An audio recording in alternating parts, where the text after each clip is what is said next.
The finale of the Synod on Synodality is right around the corner, and Pope Francis makes headlines about other religions and salvation as the Vatican issues a new ruling on a Marian apparition site, Medjugorje. The papal posse, Father Gerald Murray and Robert Royal, react to those stories and much more. Then comedian, author, and free speech advocate Rob Schneider joins me exclusively to talk about his new memoir, You Can Do It. The World Over begins right now.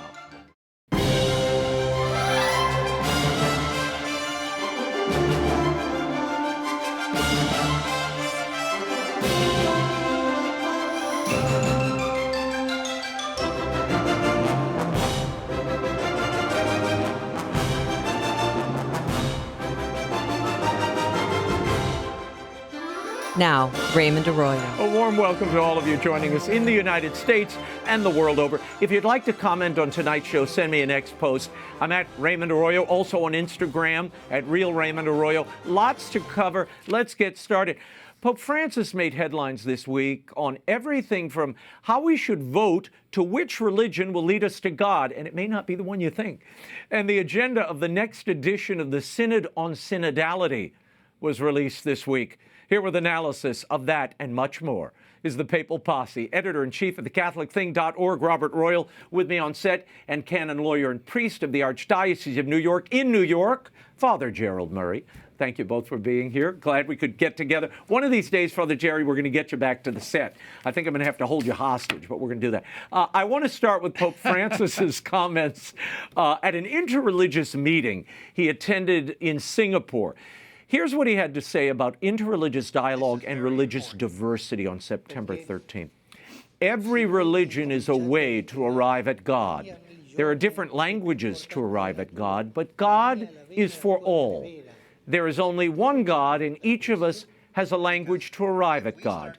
Sikh, Muslim, Hindu, Christian, they are different paths. Father, then Bob, as is his custom, this is one of those airborne news conferences, or as I like to call them, plain confusion. How is every religion a path to God, and do the Aztecs know, Father? Well, this is a statement that is really unacceptable. Let me just read a brief quote from the year 2000. St. John Paul II issued a document called Dominus Jesus, and he said the following: "It is clear that it would be contrary to the faith to consider the Church as one way of salvation alongside those constituted by the other religions." So we don't have multiple ways to get to God, multiple religions willed by God. No, Jesus Christ said, "I am the way, the truth, and the life." And the Church teaches that there's only salvation in Christ. Therefore, other religions represent a human attempt to find out about God, but Christianity is the religion revealed by God and gives us the truth to know what we're supposed to do. So the Pope's talk here is misleading in the sense that it's giving the impression to people who aren't Christian, you don't need to convert in order to be following the path that God gave to the world. Yeah, Bob, this sounds, at least to those on the outside, those not in the Catholic Church, like the Pope is embracing the Joseph Campbell view of the world, which is, you know, all the languages, the different faces of the same story, the same God. Does that comport with the Catholic tradition?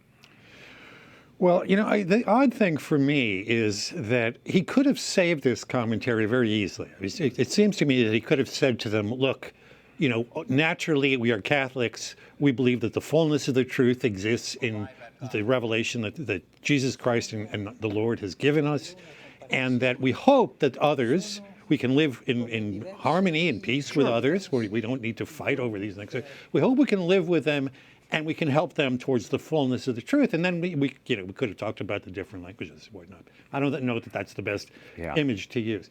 But the sense that this gives, I think, to the world, to the people you're talking about who are outside of Catholicism, is that the Pope himself doesn't feel any sense of urgency about Christian evangelization. Now, you know, people have been trying to say we got to cut him some slack. It's young people. He's speaking off the cuff.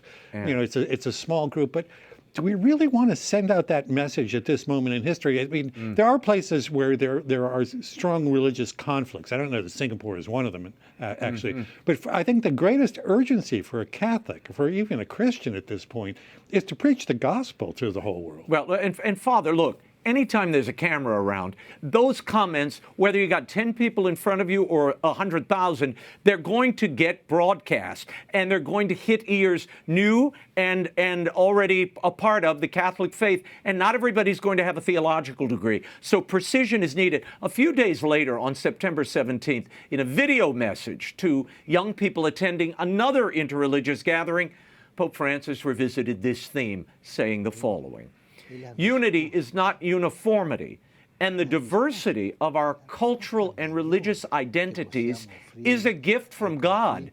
Unity in diversity. Father, he seems to be doubling down on earlier statements about religious diversity having the same goal. Does the Church no longer teach that unity is found only in Christ? Yes, the Church continues to teach that, of course, because the truth is the truth. It's indivisible. It can't be shared in the sense to say, well, Catholicism is true, but so is your religion's true, and you contradict us, but you're still true for you. No, religious diversity is another way of saying there's Christianity, Judaism, both revealed religions. Christianity fulfills the hope of Israel. But then the other religions are not revealed by God. This is not the case. We do not say that Buddhism was willed by God, and therefore people who are Buddhist should stay Buddhist. You know, Christ said, go out and preach the gospel and baptize all nations. The call to salvation is universal. So to say that God wills that other people don't follow Christianity is in fact contradictory to what Christ himself said. He said, come, follow me. I am the way, the truth, and the life. He didn't say go follow Buddha or other religious leaders. Yeah, it does promote a certain confusion, Bob. I mean, I got more emails about this from non-Catholic folks saying, wait a minute, so we can find salvation, we can find God down other paths, other languages. It is confusing. Yeah.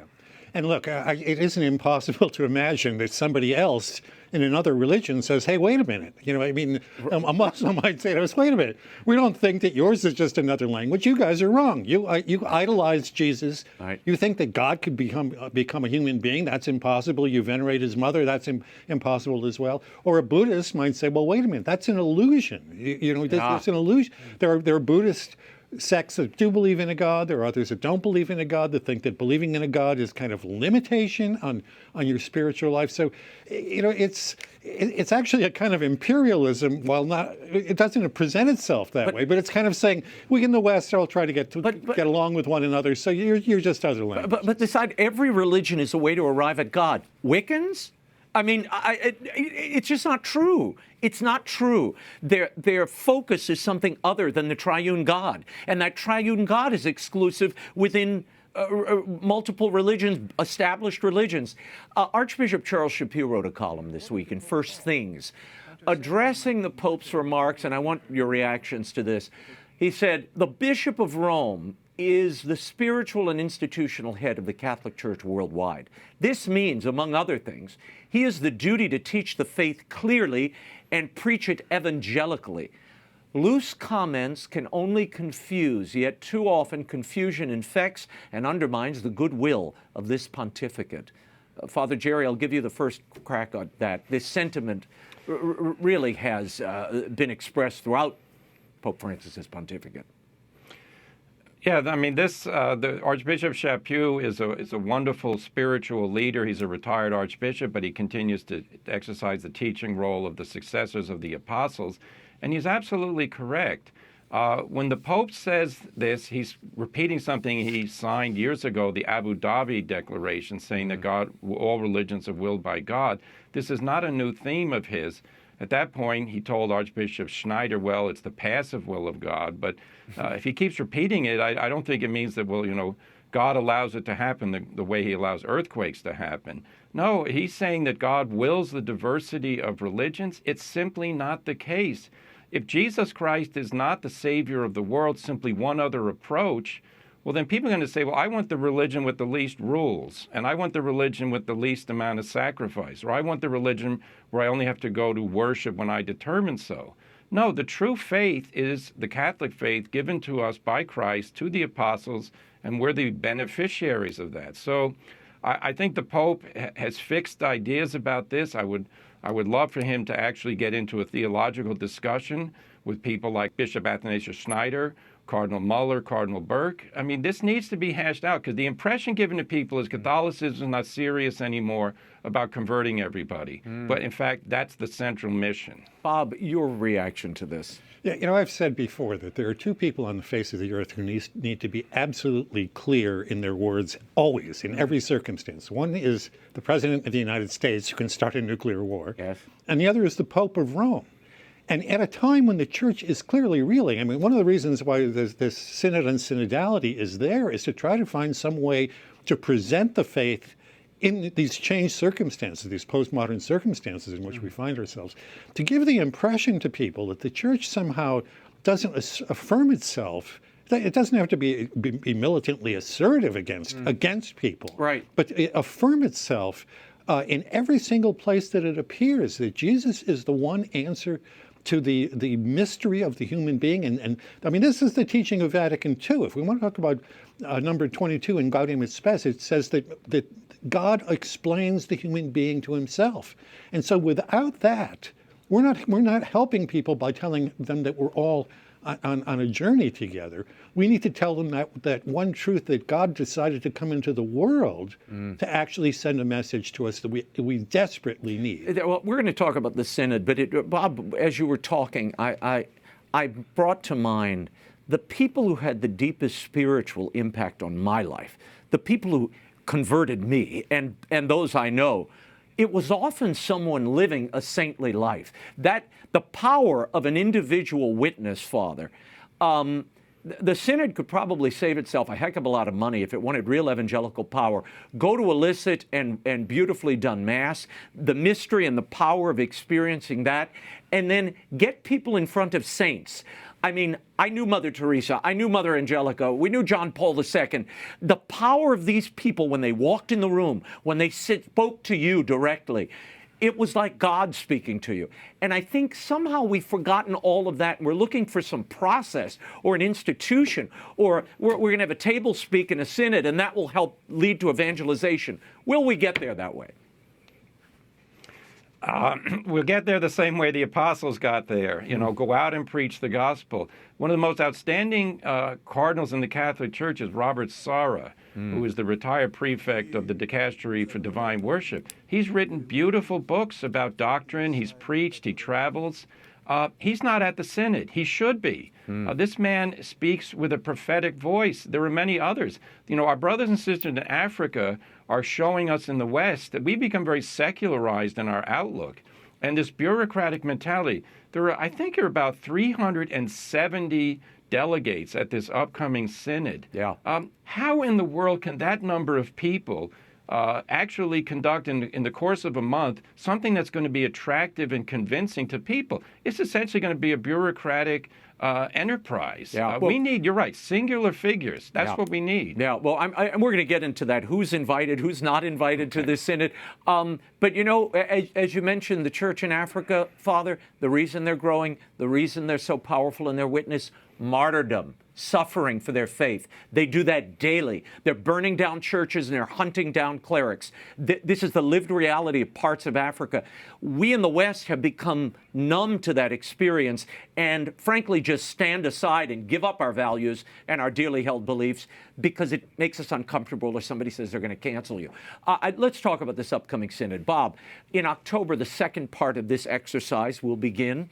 An update on the agenda and participants was released this week. Before the Synod begins, it was announced that participants will gather in a retreat and hold what is being billed as a penitential celebration led by Pope Francis. According to the Secretary General of the Synod, in this communal confession of sorts, participants will confess sins in the name of all the baptized. Here are the number of suggested sins to be confessed straight from the official document. You ready? Sin against peace, sin against creation, sin against indigenous populations, against migrants, sin of abuse, sin against women, family, youth, sin of using doctrine as stones to be hurled, sin against poverty, and my favorite, sin against synodality, lack of listening, communion, and participation of all penitential celebration in St. Peter's Basilica. That's what it's being billed as. Bob, don't we need to know what something is before we can confess it as a sin? I mean, what is a sin against synodality? I don't know what that means. Well, one of the interesting things is it's self-contradictory, because we keep asking, what is synodality? And they keep telling us that synodality is a process, right, by which we include everybody, we welcome everybody, we listen to everybody. But if someone comes along, as actually happened when the Synod organizers put out a tweet, or I guess we call it an X message X post. now. They asked, do you think that the Synod will help us, better convey the faith? Like 90%, almost 90% said no. I remember that poll. But listen, I mean, this is a very serious point. If you're going to be open to every point of view, and someone says, well, wait a minute, we're involved in this navel gazing, and maybe this wasn't the best way to go about it. Even if you grant that what we want is to walk together, maybe this isn't how can it be a sin to make a statement that is supposed to be welcomed by synodality? Right. And all the others, I have to say, when I first saw that letter that they sent out, someone suggested that it might be a hoax. That's what I thought when I first read it. I thought it was a joke. You say, well, wait a minute, a sin against, they're going to confess for us, the sin against creation. Well, you left the air conditioner on too long. I mean, I don't know what those sins could possibly be, unless you're a callous polluter who owns a company. Is every Hispanic border agent, many of whom I've met down at the border, in Eagle Pass and some of these places along the southern U.S. border, are they all engaging in sin against migrants because they're fulfilling the law? Where you didn't have permission to come, but you came, and I have to, say sorry. You have to go back and get in line. Is that a sin? I guess it is. Father, this newfangled, it seems any opposition to this newfangled agenda is a sin. I mean, if I don't want to talk about female ordination, I guess we're engaging in a sin. Well, this is the politicization of the examination of conscience. I mean, this basically could have been a review of a political agenda for a political convention. And by the way, where's sin against the truth? Because it says sins of abuse. Well, wait a minute, they left out the words sexual abuse of minors. And what about the sexual abuse of women religious? The Rupnik case is still staring us in the face. A man who is credibly charged with sexually abusing in the most vicious and horrible way novice nuns under his authority, he's still a priest in good standing. This is ridiculous. Now, as regards the rest of these sins, particularly against synodality, this is like groupthink. This is like 1984. If I don't think exactly what the leaders of the synod think about synodality, then I'm guilty of a sin. No, this is getting to the level of the grade school teacher telling children, I don't like the drawings you're making. You can only draw what I tell you to draw. No. We want freedom in the church. Well, Father, before I leave this topic, and I want you to sign off on this first, what do you make of the entire new form of confession being proposed here? This kind of corporate penitential service with proxies confessing for all the baptized. I mean, what's next? Confession at Starbucks? I send my kid through the drive-thru and he can confess for the whole household. Why not? No, this reminds me of Soviet show trials or communist Chinese show trials where people get up and said, yeah, I did the following things because the leadership said I did. And even though I don't remember that I did them, I said I'm going to do it. No, you don't confess other people's sins. You can't confess on behalf of the rest of them. You can do penance for other sinners. No, the idea that I'm confessing for all the baptized, no. Each baptized person will confess before God. This is turning religion into a plaything. I really object to this. Yeah. Bob, your final thoughts on this? And look, if you just run down the list the way you just did, and I really would encourage anybody who wants to understand this to go through that list. It's a list of sort of liberal, leftist, progressive causes, the climate, women, migrants, the poor, whatnot. What about the Catholic points of those of us who have sinned against the light, who have not accepted fully what the Church has tried to take us through traditionally? What about abortion? which I think it kills as many people every year globally as all other causes. Why is that issue something that's not brought up? Family is kind of mentioned, but how about sins against marriage? Yeah, we're going to get to that. Yeah. We're going to get to that in a moment. But look, I want to get your take also on this year's agenda and how the controversial issues, Bob, and you're on your way to Rome, issues like women's ordination, celibacy, LGBT issues, they seem to have been totally sidelined this synod. As we now know, we've been reporting, these issues have been shifted to 15 study groups that were formed at the end of last year's synod, which will continue to meet through June of 2025. Bob, your thoughts on these study groups, and do you believe this is where the real work of the synod is going to be done, free of any bothersome listening to objections? Yeah, well, you mentioned I'm going to Rome, and I have to say I'm not looking forward to the day-to-day. Bring your Kevlar, pal. Yes, because I think that's going to be it's potentially dangerous, but it's also I think going to be a real grind, which it was last year when I was there as well. I won't send you with the Raymond Arroyo backpack. you won't have to bring that one too. But look, we're going to find out. I mean, you've raised an interesting question. We're going to find out in June if, in fact, we get definitive answers about those issues that you raised in June. Maybe it may go on even further.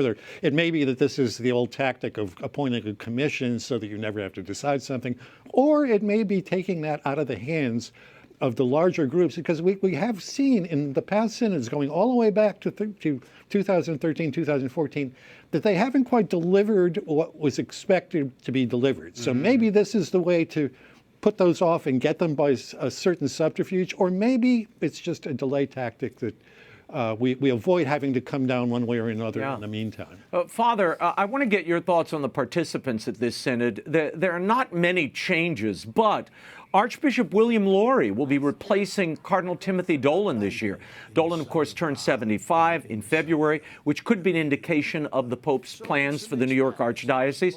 Also, Pope Francis's personal choices to participate in the synod are significant. Cardinals Coco Palmiero, Supich, Wilton Gregory from Washington, McElroy from San Diego, and the unofficial Vatican Synodal mascot, Father James Martin.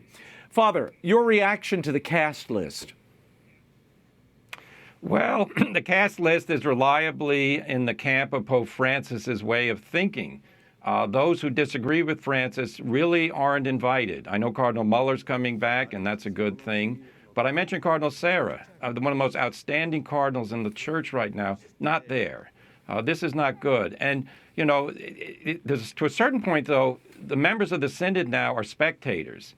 Because when the Pope created these study commissions, Raymond, what that really means is the important stuff is being discussed behind closed doors by hand-picked in-house people. And they're going to make interim reports now to the synodal body.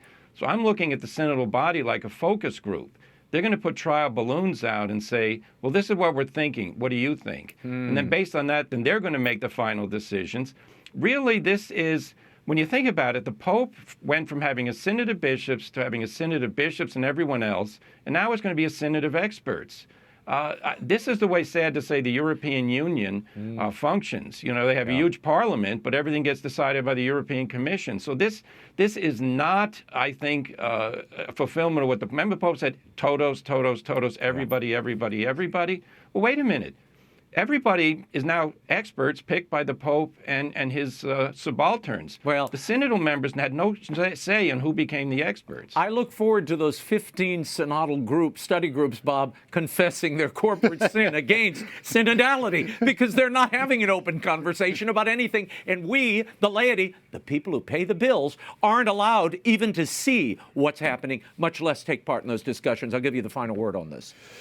Well, hope springs eternal. Oh, okay. we can hope that there's enough disagreement among the people who are there that we won't. Ultimately, look, this comes down to the Holy Father. It does, and he's going to have to either decide to accept or reject the suggestions that he gets from them. They are strongly tilted in a certain direction. I don't think an outside observer, unlike us, who are the papal posse, looking at what the people who've been appointed would say, oh, yes, that's openness to all points of view, to listening to everyone in the church. But let's wait and see. All right. Hope springs eternal. I'm going to ready my my penitential pot of sins. I'm going to drop them in and burn them on my way home. As I mentioned, this story just broke. The DDF, the Doctrinal Office of the Vatican, with the assent of Pope Francis, granted approval for devotions attached to the Marian apparition site of Medjugorje. The Vatican recognized the spiritual fruits received there at the Queen of Peace sanctuary without making a judgment or declaration about the supernatural character of the apparitions themselves. The doctrinal head of the Vatican, Cardinal Victor Manuel Fernandez, signed the declaration. Francis approved it. Father Jerry, this has been in the making for years, but the Vatican goes through great pains to say the faithful can take part in these devotions, but it's not a proclamation that anything supernatural has happened there. Doesn't that undermine previous declarations from the Holy See at La Salette and Fatima and these other Marian apparition sites? Yes, the Holy See has embarked on what I consider to be a completely erroneous way of dealing with the question of apparitions. And this goes back to a document that Cardinal Fernandez issued, I guess about 6 months ago, in which he said it's not the purview of the Church to pronounce on the supernatural origin or not of any alleged apparition. Now, that was never heard of in the life of the Church. That's precisely what the shepherds are supposed to do. Mm-hmm. So now they're saying we're going to prescind from saying whether Mary really is talking to these seers at Medjugorje, and we're simply going to say since people go there and there are a lot of conversions and a lot of prayers, that there's good coming out of it. Now, wait a minute. If the seers are false seers, in other words, they either made it up or they're being deceived and under psychological maladjustment that's producing their being convinced that the Virgin Mary is talking to them, we need to know that. Because, of course, if you read that document, you'll also find out there are messages which are erroneous. Mm-hmm. The Virgin Mary is allegedly saying things that contradict Catholic teaching, and they say, well, the overall message is good, but we don't have to necessarily, accept everything. Now, wait a minute. They're starting to make distinctions. They also said we're not going to talk about the moral life of the seers. Well, one of the criteria always for Catholic events is how does it play out in the life of those who are involved? Because if they were deceiving people and then they went off and lived a bad life, people would say, well, there you go. That's what happens if you engage in deception.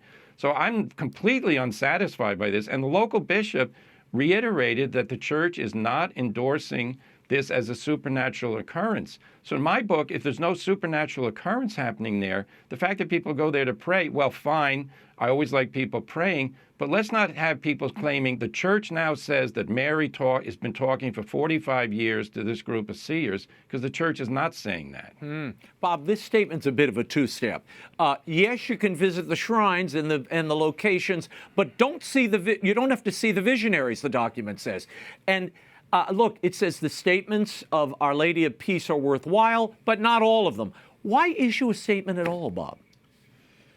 I'm sorry to say, I think that this is one of those political decisions, because it seems like one way to, I think you have it exactly right. On the one hand, you affirm something that an awful lot of people seem to be attached to and benefiting from, frankly, right? Mm-hmm. But on the other hand, you kind of keep your powder dry and just say, well, we can always deny, certain things.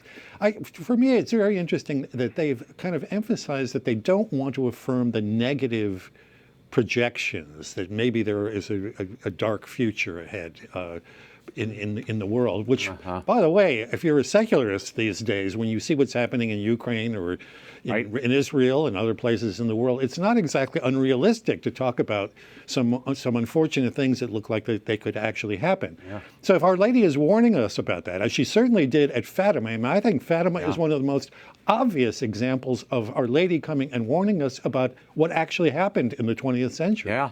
I think we've got to take that seriously and not approach these things as if they are somehow political, that we massage it. We kind of say yes to it, but we're not going to really endorse it. Well, it's like Our Lady of Akita talking about Cardinal at Cardinal, and I mean, it's pretty clear she was on to something. I want to move on to Pope Francis's remarks on the U.S. election, since we're in the heat of a very contentious campaign season here in the United States, not to mention being in the aftermath of a second assassination attempt on the GOP candidate, Donald Trump's life.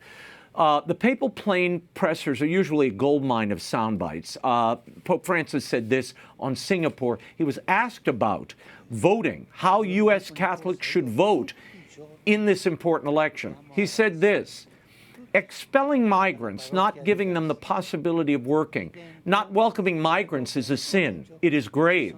On abortion, science says that in the first month after conception, all the organs of a human being are already there, all of them. Performing an abortion is killing a human being. Whether you like it or not, this is killing. It is said that not voting is bad. It is not good. You must choose. And you must choose the lesser evil. Who is the lesser evil? That lady or that gentleman? I don't know. Everyone in conscience think about it and do this. Pope Francis' statement there. Father, what do you make of the moral equivalency here? I mean, turning a migrant, even a criminal one, with a criminal record, turned away at the border with the slaying of an innocent child. Yeah, there is no moral equivalency between legitimate immigration enforcement and the killing of unborn children. We have to face the fact that those who are engaged as politicians in creating laws and enforcing them so that children die at the hands of medical doctors in the process of abortion, those politicians disqualify themselves to represent the people of this country who are interested in morality. We live in a country now where you have freedom to vote. We should use that vote to elect people who are going to stop legalized child killing. Now, when the Pope says that, you have to decide, it's not clear which is morally worse, I think it is very clear. And Pope Benedict, of course, when he was Cardinal Ratzinger, issued a letter to the American bishops regarding voting for candidates who are pro-abortion. So I don't know where this is. And by the way, about immigration enforcement, is the Vatican going to set up a tent city behind the walls because, immigrants are entitled to stay wherever they arrive at? Of course not. There is no right to forcibly or illegally enter a jurisdiction and then claim the right to remain there. It's up to that country to decide what they're going to do. So, the Vatican City has not become a refugee camp, but according to the Pope, if somebody got past the Swiss Guard, it would be a sin to throw them out. Yeah. Of course it isn't. No. Bob, he said something else that I didn't read there. The Pope said both are against life, meaning both these candidates, be it the one who kicks out migrants or be it the one who kills babies. Both are against life, really? Well, look, if we were really thinking like Catholics about these issues, I mentioned earlier that abortion kills globally more people, probably as many people as all other causes. Yeah. And this is willful. This is not just, what happens in human life. So to me, that is a malum in se. It's an evil in itself, technically, in moral reasoning. When it comes to migrants, I would like to distinguish, and I never hear the Holy Father talk this way. In law and in fact, most migrants are seeking a better life. In other words, they're not under threat. You're not rejecting their lives. You're just regulating whether people can move from one place to another. People have estimated that something like 1/3 of the globe would like to move to the United States. That obviously cannot happen. The distinction here is this.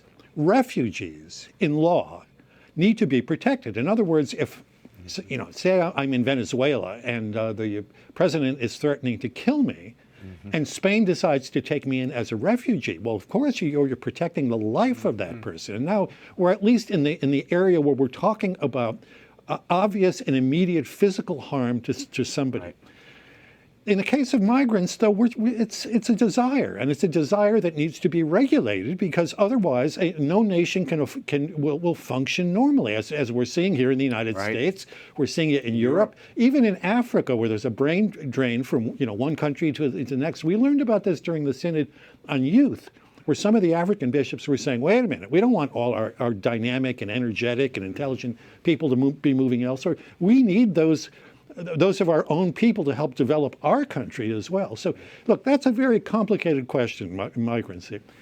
Refugee status is a different thing that is a different thing in law and in moral But Bob, to be very clear, the Church teaches a government, a nation, has a right and an obligation to protect, regulate immigration, protect its own people, particularly from harm or the dislocation in a community. We have very poor communities in the United States. I live in one of them. And when you bring more poor people in, The citizens are being disadvantaged because they're now in competition for the same services, and those services are not unlimited. I'm sorry, they're not. So unless the magic sky is going to open up and gold is going to fall, I don't know how you absorb or sustain this influx of people. I know they want to come, but they have to come orderly. We have to know who they are and whether or not they're willing to become citizens of whatever that country that they're Look, let's add this too. Yeah. To allow people into the country illegally is to allow them to be here having broken the law. And every society needs to be a society of law and order in a humane way, not in a harsh way. But to begin on that foot is already to set off in the wrong direction. Gents, there is a group of Catholics, while we're talking about the election, who've certainly determined who they feel is the lesser of the evils this election season. A group billing itself as Catholics for Harris-Walz they held an organizing conference the other day, making their case of why Catholics can and should vote for Harris. This is Sister Simone Campbell of Nuns on the Bus fame. She's a lobbyist, a progressive nun. Listen to this. I got a chance to meet Vice President Harris, and we had a lovely conversation about what mattered, about affordable health care and the health care issues that we had worked so hard on. I don't know if y'all can see the questions that people were asking. The big one's always Catholics and abortion. Drives me nuts. Drives me nuts. So how do we deal with it? What do we do? How can we handle this? The fact is, our faith does not require the outline of abortion. Our faith teaches us that protecting life is what we're about. And we also trust each individual to have a well-formed conscience for making decisions, in this case, for her well-being. And that a couple working together can make a good decision when this complicated, stressful horror of a difficult pregnancy is dealt with. Father, your reaction to Sister Campbell's depiction of abortion as a difficult pregnancy to deal with? And I'm horrified that a Catholic religious sister would say that the Catholic faith does not require the outlawing of abortion. It absolutely does. Is she unfamiliar with the teaching of the Church over 2 millennia?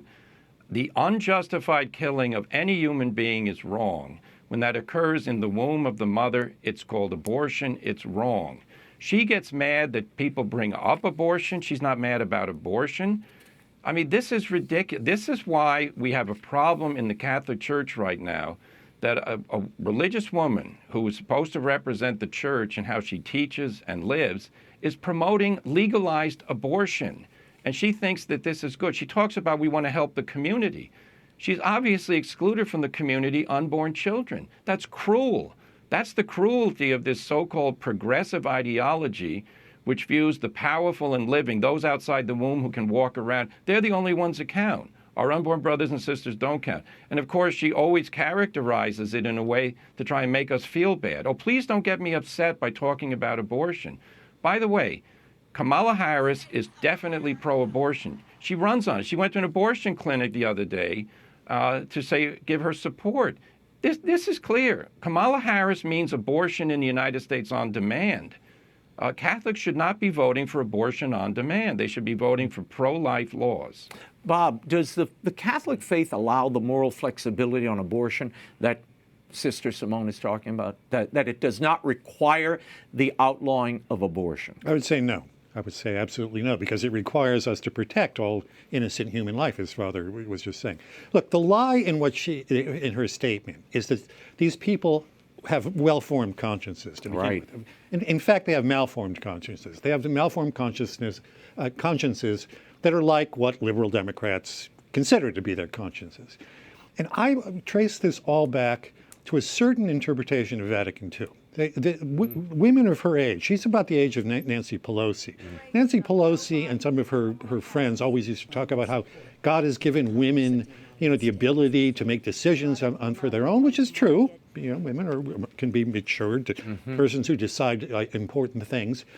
But like everybody else, women have to follow the moral law. They're free to decide how they're going to be doing that in certain circumstances, but abortion is never a moral choice. Now, if you want to talk about medically necessary interventions because a mother's life is at risk, or when there's an extreme problem with the baby, those are those difficult cases which are very few. They are not the large, almost the entirety of what happens in abortion. Abortion is done for economic reasons. Women don't want any more children. What she is doing is lying, pure and simple. The church does, if you can read through the catechism, and you can find all sorts of different segments of the catechism making this argument, and Father rightly says, those politicians and those Catholic religious who make it possible to do this, they don't represent the church, and I think that they ought to be rejected politically as well as inside the church. Before we run out of time, I think we have like 3 minutes here. The Pope made reference to Communist China on his plane ride back from Singapore. With Jimmy Lai still incarcerated, the Vatican-China Accord still secret, Pope Francis said this, and I'll translate for you. I am happy with the dialogue with China. The results are good. Even as far as the appointment of bishops is concerned, we are working with goodwill. The Secretariat of State has told me how things are going, and I am happy. For me, China is an illusion. I would like to visit China. Father, he went on to call China a great country he admires and respects. China has a capacity for dialogue and understanding, he said, that goes beyond other systems of democracy, end quote. Father, what limoncello are they serving on that plane, and how could the Pope say that stuff with a straight face? No, I am heartbroken and sickened when I hear this statement that the current status of Vatican-Chinese relationships is good. The Chinese government is oppressing the Catholic Church in China. It holds Catholics in prison, such as Jimmy Lai. They created a diocese and appointed a bishop against the will of the Vatican. The Vatican conceded it later. They have requiring priests and bishops to belong to the Patriotic Association, which is a Communist Party entity. There is no religious freedom. Children can't be given religious instruction. The Pope cannot freely appoint bishops in China. The Chinese Catholic agreement is secret. Why is that? You know, the age of transparency, we ought to know what it is that we're getting in return for what we're giving to them. Father, I want to this is enraging. I want to get Bob in on this. We have a minute left. Yet they're renewing this Vatican-China agreement. The Catholic bishops are appointed without Catholic approval, as Father just mentioned. Bishops and priests are disappeared. Why renew this agreement? Is it just because I want to go visit? A papal visit? Thomas Jefferson once said about slavery that it was like holding the ears of a wolf. You can't hang on and you can't let go. And I think that once you've entered into this, it's difficult to back off from it.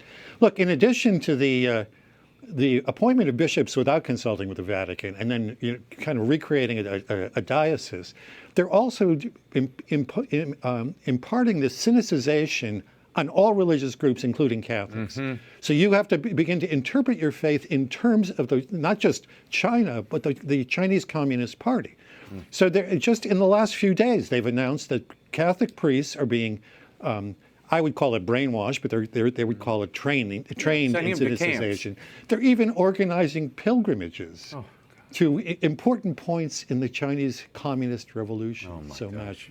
This is sick, but it should not be blessed. Pilgrimages for priests, by the way. Oh my God! God help. We should pray for all the people, all of our brothers and sisters in China, including those we know by name and those we've never met. Gentlemen, we will leave it there. For commentary by Robert Royal and Father Gerald Murray, visit thecatholicthing.org. We will see, of course, Robert's commentary from Rome throughout the month, and we will convene the Synod Central very soon. Thank you, gents. He's a stand-up comic, a star of countless classic comedy movies, and former writer and Emmy-nominated cast member on Saturday Night Live. He's also become a crusader for free speech and the First Amendment. He's got a fascinating new memoir that touches on this very subject and much more. You can do it. Speak Your Mind, America. It hits bookstores September 24th. I sat down with him recently here in studio to talk about the book, his storied career, as well as his Catholic faith. Here's part one of my exclusive interview with Rob Schneider. You Can Do It opens with the most unbelievable intro I think I may have ever read. And I've read a lot of intros. And here's what it touches on: Filipino slurs, assorted profanities, gambling with Norm Macdonald, and Father Chad Rippinger. How do you put all that together, Rob? I'm a new Catholic, so I'm coming at this in a as an older gentleman who also has had a wonderful gift of these beautiful children, and I have to be the guardian and to be parents, not friends, but parents to these beautiful kids. And you want to raise them in something that is meaningful. And the thing that constantly is a that you will hear about, like whether it's the former Soviet Union, whether it's North Korea, or whether it's China, is that godless tyranny. There is a hopelessness, and I will say that there is a sadness and an emptiness that children now are feeling, that these young Generation Z has, and it is because of a godless society. So there's a hopelessness in that. And I really, really feel that if they could come closer to God and realize this great gift and to be the reflection that God calls us to be, God's reflection on us. Well, somewhere in You Can Do It, I wrote this down the other night when I was reading the book. This is all a test for us, you write. Yeah. Unlike other belief systems and religions, say cancel culture, for example, that call upon their believers to hate and destroy their enemies, ours calls upon us to love our enemies. How is all of this a test, Rob? It's the same reason that God put the apple in Eden, you know. I mean, he could have made it he could come down and show his hand right now, but that wouldn't be loving. What's loving is to push your kids to not just watch TV and videos, and you can give them pizza all day, but if you love your children like God loves us, he wants to challenge us. He wants us to bring out our best, and he wants us to come to him of our own volition. And I think these tests are very loving. There's no accident that as soon as our kids are old enough, I don't know if we educate them correctly, but we push them to do it so that they can be challenged, and that's beautiful. Yeah. That's the most beautiful gift you can give. Tell me about this revival of faith. I mean, I know your dad was Jewish, your mother was Filipina. Yeah, so my mother was Catholic, so when I went to the old Bill Maher joke, when I went to confession, I bring my attorney. Father, this is Mr. Cohen, he'll be answering all our questions. It was always there. I mean, Jesus only lets you go so far before he comes like, aha, okay, that's enough. I'm coming. Yeah. And I do feel like you have, anytime there is as we all sense it now, there's a rise in evil in the world. Mm-hmm. It's not going to win, but it's being allowed to happen now, and it's purposeful. And it is we are some of the challenges that we're facing challenges in the family, we're facing challenges in the schools that our kids go to, we're facing challenges by our leaders. And how do we rise to that? And how do we bring out our best? How do we protect our children? And how do we, now, congratulations, our nation's having problems. Now we can really decide what kind of nation we want, what kind of family we want, community, and what do we want how do we want to reflect God's love to the world and to each other? You say it in the book that there was an organized evil, I imagine connected in some way to the COVID shutdowns and the mandates, but an organized evil you talk about that presaged this conversion. What was that organized evil? What did it look like? It is a power authoritarian grab, and like all power grabs, they become corrupt. And so what happened was, it was a continuation of trying to get more and more, and whether it's the pharmaceutical companies buying off every Republican, every Democrat in Congress, not just the federal level, but the state level, you really feel there is a crunch on freedom and that individual liberty, and it's evil. And I would say that, you have to call that evil by its name. It is demonic. It is the lies, and the lies are coming, and it's a rise in evil. And as M. Scott Peck said to me many, many years ago, the great author of The Road Less Traveled, he said, if the devil exists, he's saying, don't make waves. Just don't become part of this. And I think it behooves us, and it asks us, and it demands us right now to make waves, to stand up for what's right. And this is a great opportunity that we have. So along with this Marxist communism, and communism is really just an attack on Christianity. Yeah. That's what Karl Marx did. This was an assault on it, and he did group these ideas to go after. And what we're seeing now is a real attack on the family unit. There's an attack on mothers, fathers, women, children. And this is evil, and we have to call this what it is, and we need to be, it's a spiritual warfare that we're in. And if we don't acknowledge that, we're not going to be able to fight it sufficiently. In your parish of Our Lady of Perpetual Help, you went to convert classes before. I mean, you didn't just come back to, you actually went through the process. I was the oldest by 47 years in the class, and I was with my daughter, and it was beautiful. And the idea of coming at it from a new Catholic is really is beautiful, because, like the priest was talking about last week at Mass, the idea of his followers, for Jesus' followers, were saying, like, they were weirded out by this idea of, this is my flesh, Right. This is my blood. Yeah. So this is something that, like, a lot of Catholics take for granted. But, like, well, this is just, no, but this isn't, can you imagine his followers say, take this in memory of me. Yeah. This is my blood. And someone go like, I don't know, that's a little weird. So I really feel that these ideas and this stuff is fresh, and it really, and it's beautiful. And what it talks about is the sacrifice and love of this. And a beautiful thing that my father pastor said to me, which just made me tear up. He said, talking about salvation and talking about the sacrifice and what we need to sacrifice now, because speaking up and talking and protecting our families and our nation is important now. And he talked about the sacrifice of Jesus, and he said, even the cold breeze that the baby Jesus felt the night he was born is enough suffering for your salvation. And I was like, wow, how beautiful is that? How much more so, what does it cost to risk your career or potential job when you think about what we need to protect for our children? And our children are under attack now. Yeah. And this society demands that we stand up and be courageous. I saw you talking to our pal Tucker recently about the power of the rosary. Yeah, How has that? Yes. Is this a new devotion? Wow! I need this. Look at that rosary. I need this. This was just given to me. Look at that, with It's the St. beautiful. Benedict medal and all. Yes.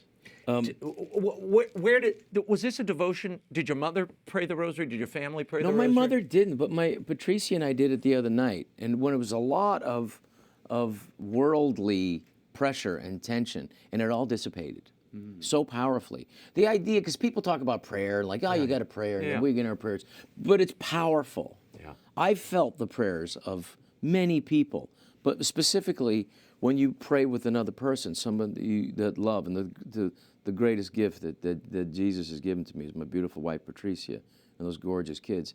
And we prayed together, and I felt a sense of peace for days. I mean, for the next day.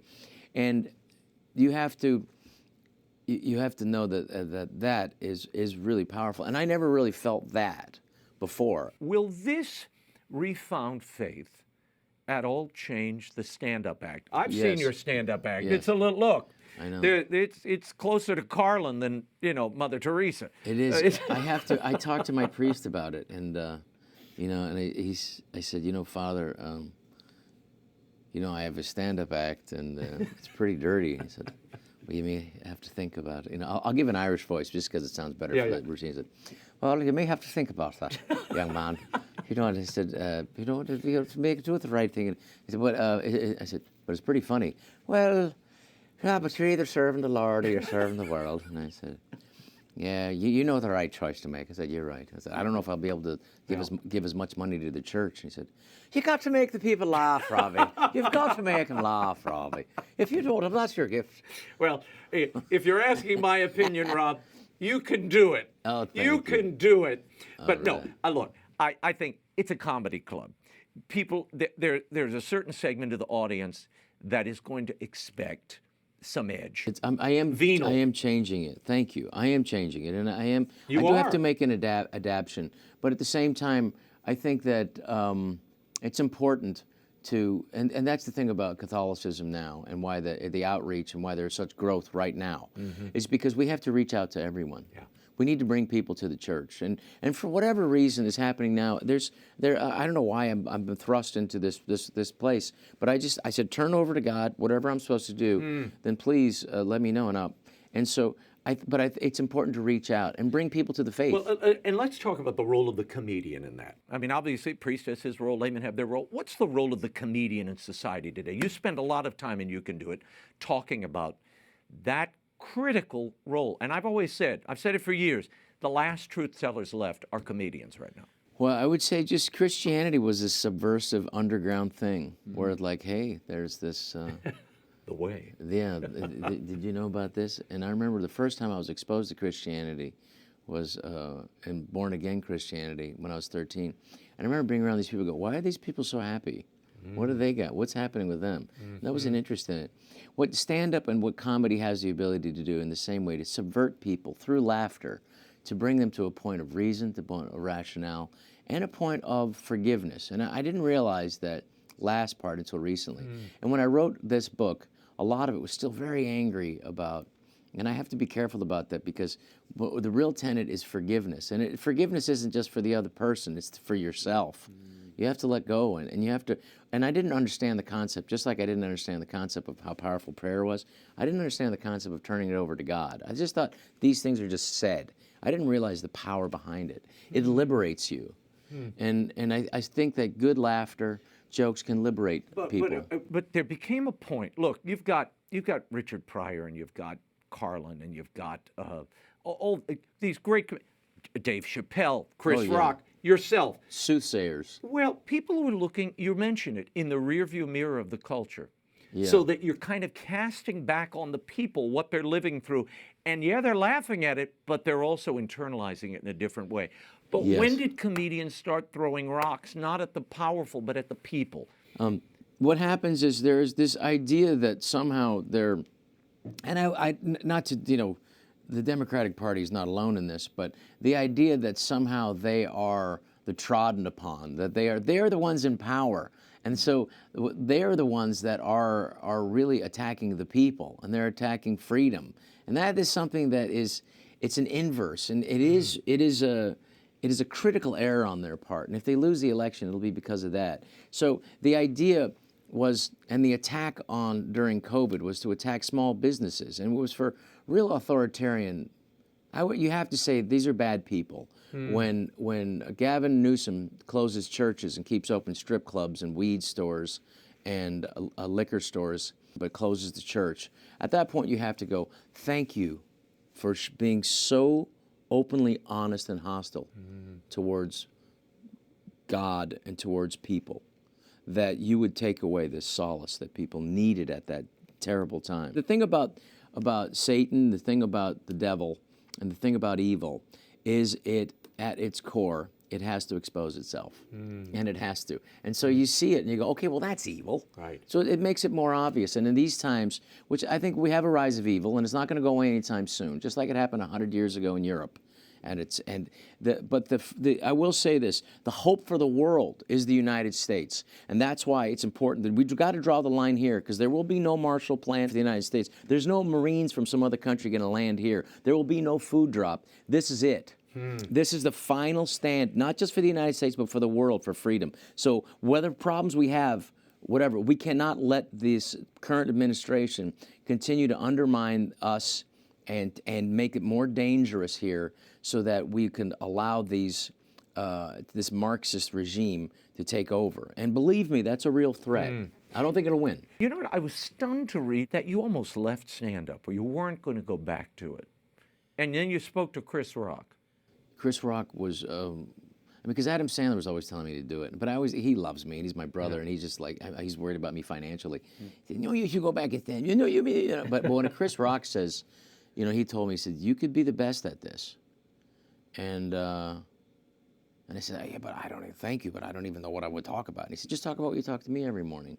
So he's one of those wonderful, real liberals who supports freedom, supports ideas, and supports this, and has a great faith for what this country offers, which is opportunity. And he really is one of the masters. He's the guy who changed modern comedy. So I really took him seriously. And I said, I don't know if I could do it. And then he came up to me and he nudged me. He knew how I engaged. He said, you know what I think? I said, what? I think you don't like money.